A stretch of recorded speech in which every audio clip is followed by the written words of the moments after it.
নমস্কার বন্ধুরা, আমিও বাঙালি রান্নাঘরে সবাইকে স্বাগত জানাচ্ছি। আবার একটা রেসিপি আপনাদের মাঝখানে শেয়ার করতে চলেছি, সেটা হচ্ছে কলা পাতায় শাইটিং মাছ রান্না। তাহলে চলুন দেখে নেওয়া যাক আজকের রেসিপি। এখানে আমি একটা পাত্রের মধ্যে কিছুটা শাইটিং মাছ ছোট ছোট টুকরো করে ধুয়ে পরিষ্কার করে নিয়েছি। এখন কিভাবে এই কলা পাতায় মাছটা রান্না করবো সেটা আপনাদের মাঝখানে শেয়ার করবো। প্রথমে মাছের মধ্যে দিয়ে দিচ্ছি পরিমাণ মতো লবণ, দিয়ে দিচ্ছি 1 চামচ হলুদ গুঁড়ো,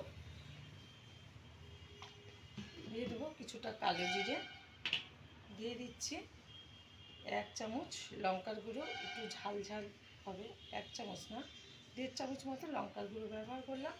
দিয়ে দিচ্ছি ভালো দেখার জন্য, মানে সৌন্দর্য দেখার জন্য একটু কাশ্মীরি লঙ্কার গুঁড়ো, দিয়ে দেবো কাঁচা সর্ষের তেল, দিয়ে দিচ্ছি এখানে সর্ষে পেস্ট। ভালোভাবে উপকরণগুলো মাছের সাথে মেখে নেব। সবগুলো উপকরণ মাছের সাথে সুন্দরভাবে মেখে নিয়েছি। আর এখানে কিন্তু আজকে কড়াইয়ের মধ্যে কিছুটা কলা পাতা দিয়ে দিয়েছি। আর এটা এখন ভালোভাবে একটু তেল দিয়ে একটু ঘুরিয়ে নেব পাতাটার গায়ে। পাতাগুলো কিন্তু অনেকটাই শুকিয়ে গেছে, আমার এক দিদি এখানে কেটে দিয়ে গেছিলো। তো এর আগে অনেক কটা রেসিপি কলা পাতা দিয়ে করেছি, আর এটুখানি আছে, সেটা আজকে মাছটা রান্না করবো। ঢেলে দিচ্ছি মশলা মাখানো শাইটিং মাছ।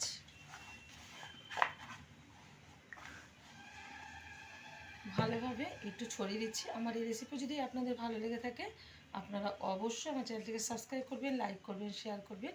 আর এরকমভাবে যে কোনো মাছ পাতায়, কলা পাতায় রান্না করে খেয়ে দেবেন, আশা করি ভীষণ ভালো লাগবে। ঢেকে দিচ্ছি একটা বড় কলা পাতা দিয়ে। আর এটা হালকা আছে রান্না করে নেব প্রায় 15 থেকে 20 মিনিট মতো। কতক্ষণ সময় লেগেছে আপনাদের জানিয়ে দেবো। ওভেনে বসিয়ে দিচ্ছি এখন। ওভেনে কিন্তু কড়াইটা বসিয়ে দিয়েছি, আবারও দেখিয়ে দিচ্ছি। এই যে সুন্দরভাবে কিন্তু সেট করে দিয়েছি কলা পাতা দিয়ে।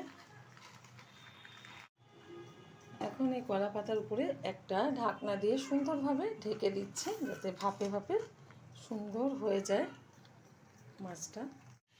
ঢাকনাটা তুলে দিচ্ছি, পাতা সমেত কিন্তু ঢাকনাটা উঠে এসেছে।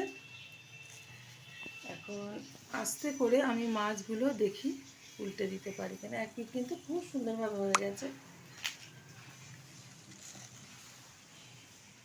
প্রত্যেকটা মাছ আমি সুন্দরভাবে উল্টে দিচ্ছি। আর এরকম মাছ রান্না করে অবশ্যই আপনারা ট্রাই করবেন।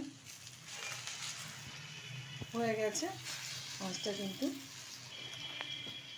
ভাপে ভাপে দু পিঠই হয়ে গেছে।